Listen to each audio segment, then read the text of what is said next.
Delirium's Party, a little endless storybook, as written by Jill Thompson, as read by Mark Kelly.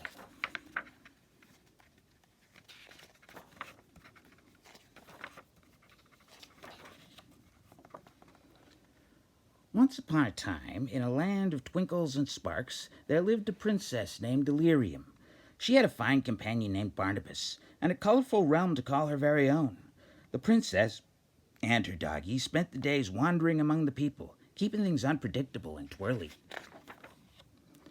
And sometimes, when she was finished with her job, Delirium would retire to her gallery and call on her brothers and sisters. She called her eldest sister Death, who was beautiful and calm. She called her brother Destiny, who had the big book and knew nearly everything. She called Dream, and asked him about the almost things and the imaginables. And she called Destruction to see what hobby he was busy with this week, and Desire, who always seemed to cut the call short before the princess could get all the information.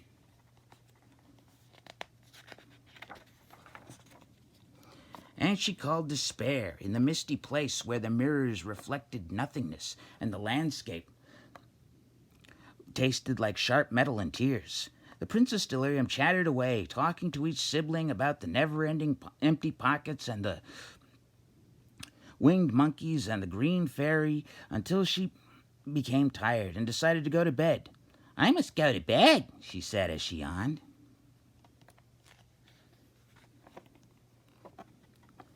Barnabas settled in next to her and was about to catch that rabbit when, "Oh, my gracious me!" cried the tinsel princess. "I have never seen my sister Despair smile. Never. No, ever." "Can't we talk about that in the morning?" whimpered Barnabas from under the covers. "After some shut-eye and nummy biscuits and a good long walk."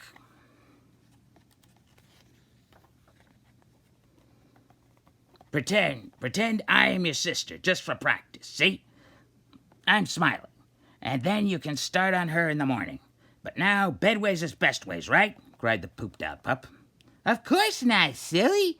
There's nothing more important than seeing someone smile, and it is the super specialist, most grandively important when that someone is your very own sister, who you love lots and lots with sugar on it, right, silly doggy?"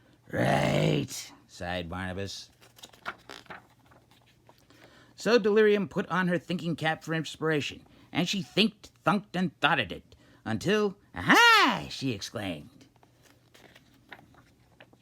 "Barnabas," she said as she shook the puppy, "you feel very velvety, my poochie pie. But anyways, what is that everyone loves more than anything? More than zucchini toast and glockenspiels and the tiny scary toothy fish that live in the inky parts of the oceans?" "A nap," replied Barnabas hopefully. "No," giggled Delirium. "Guess again." "Table scraps." "No, again." "A game of fetch." "No, again. "A squeaky toy." Again. "A scratch on the belly." "Tug of war." "Chasing a rabbit." "Rolling around in something smelly." "Chewing an old shoe." "Howling at the moon." "Barking at the mailman." "Going to dog beach." "Sleeping in front of the warm fireplace." "Digging up the flower beds." Barnabas stopped. "How am I doing?" he asked. "You are very funny, puppety dog." "But am I getting close?" "Close to what?" The thing you asked me to guess. The what is it everybody loves thing." "You mean a party?" asked Delirium. "I suppose," said Barnabas. "I mean, you were the one who asked the question in the first place." "Well, then, I am correct," exclaimed Delirium. "So what does that mean for us?" "We are going to throw my sister Despair a party. A surprise party with sparkle and shine. Come on, we have so much to do." Delirium planned the party. Barnabas made the invitations. The realm was a technicolor explosion of decoration. A cake was created. A table was set. Things that played music began to sing. A door was knocked upon because some of the guests had arrived.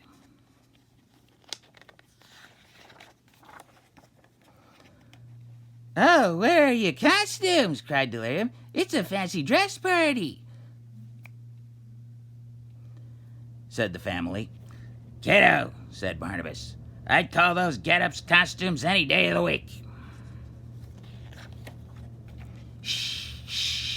cried Delirium. "Everybody hide! Here comes our sister! She is going to be so delighted!" Delirium created things for the family to hide behind. The door opened. "Surprise!" Delirium shouted as the family burst out to greet their sister.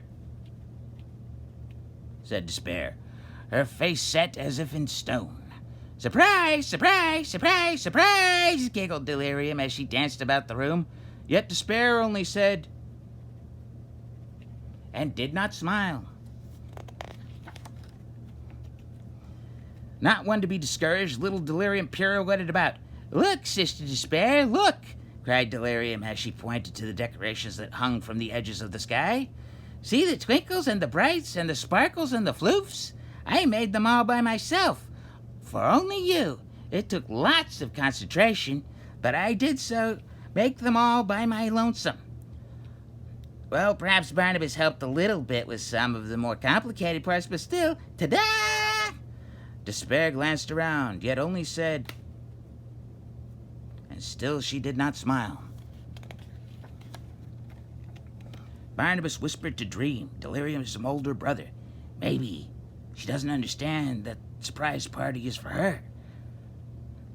Do you not feel sudden wonder and amazement because of this unexpected gathering of your siblings?" asked Dream. Said Despair. Still, Delirium refused to be dispirited.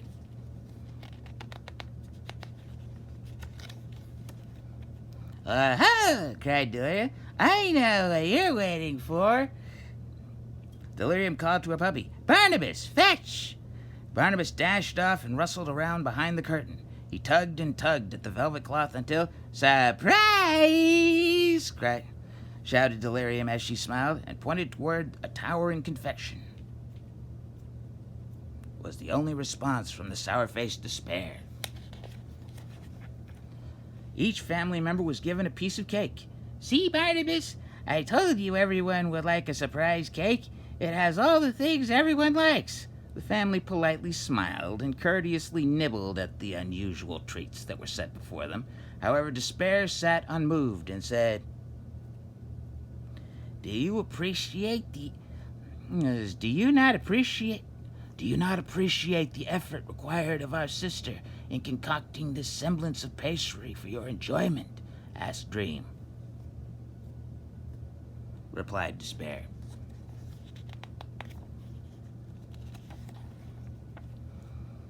Not to be deterred, Delirium jumped up and squealed, "Oh, I know what you're waiting for, I do!" Delirium pushed her sister down into a comfy chair and placed a crown of sorts upon her tousled hair.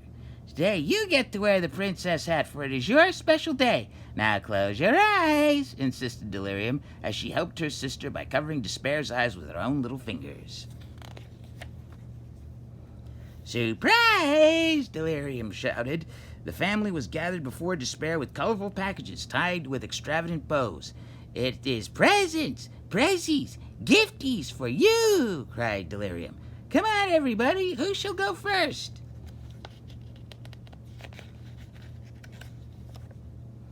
Destiny stepped forward. He held the big book in front of Despair. In addition to a chain, it also sported a bow.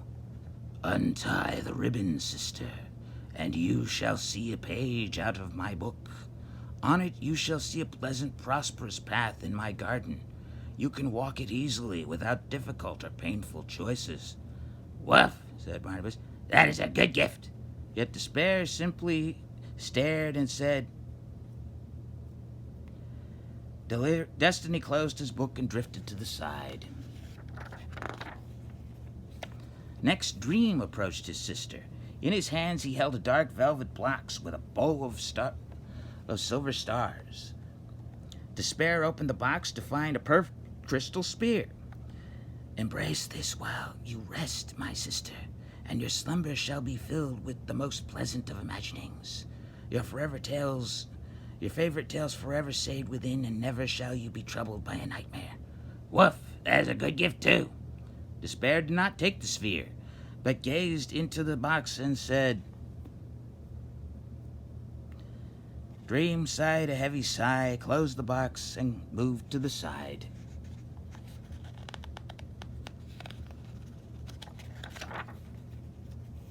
Desire leaned in close to its twin sister, Despair. In its hand it held a silken, heart-shaped box. Desire pulled on the satiny ribbons, lifted the lid to uncover a shiny, heart-shaped locket on a delicate silver chain. With this bauble around your neck, you shall be the object of all hearts' longing, all that they need, all that they want, and all that they crave. You shall be muse and inspiration, wish and want and longing. Woof, woof, said the very impressed Barnabas. But Despair did not put the locket around her neck. She simply sat and stared and said. Desire snapped the box shut, cast its gaze down, and slid away. Destruction bounded toward his sister, a hastily wrapped box in his hands. Tear away out the wrapping, he chortled. I can always make more. Despair used her fishhook-shaped sigil ring to cut through the many layers of packing tape that held the flaps of the box shut. Inside there was a china teacup filled with wet sand. In that cup is a universe of your own making, my sister. You can shape mountains and buildings and rivers and valleys. You can shape creatures and beings of your own design. And if you tire them, you can smooth it flat and begin again, Destruction said proudly. Woof, snuffed Barnabas. That is such a cool present. But Despair only said. Destruction was deflated and moved and shuffled out of the way. Next came the eldest sister, Death, who always smiled so sweetly. She clasped her hands in front of her in the shape of a clamshell. Inside here is my gift for you, dear sister. She opened her hand to reveal an empty space. When you require it of me, I shall come to you. You will find eternal peace and calm. All you have to do is take my outstretched hand. Her serene demeanor and angelic face made the whole family smile, and Barnabas said, Ruff! Still Despair only said, and did not smile. Her eldest sister's rosebud mouth turned down in dismay, and she too moved to the side. The sky turned gray, the brights turned dim. The sparkles fizzled and the floofs flopped flumpily. Delirium was despondent. Barnabas was fed up. The rest of the family was depressed. Their hearts were filled with sadness. Delirium's eyes filled with tears. Her chin got all crinkly and her lip began to quiver. I failed, my doggy. I wanted to do my sister a happy, but nothing was right, wept Delirium. Barnabas whimpered, hearing her fragile sobs. The rest of the family began to cry as well. Soon everyone was filled with hopelessness and gloom. The fog of despondency hung thick around them, and Despair looked out on all the miserable faces. As Despair looked out on all of the miserable faces, she made a bemused little snort. Barnabas turned his head to the sound and saw Despair's turned-up cheek and, Hey, kiddo! Barnabas cried to the lawyer. Hey, she smiled! Of course, everyone's down in the dumps and mopey. Of course she is smiling. It's a job well done. She is Despair. It's her job to cause you to feel empty and hopeless and sad. And once again the brights flared and the floofs flourished and the sparkles cracked in the sky. Delirium danced and the family cheered. See, doggy-dog, I told you that a party would put a smile upon her face. I told you, for truly it is the most wonderful thing in the world to make someone you love smile. And once again, Despair simply said,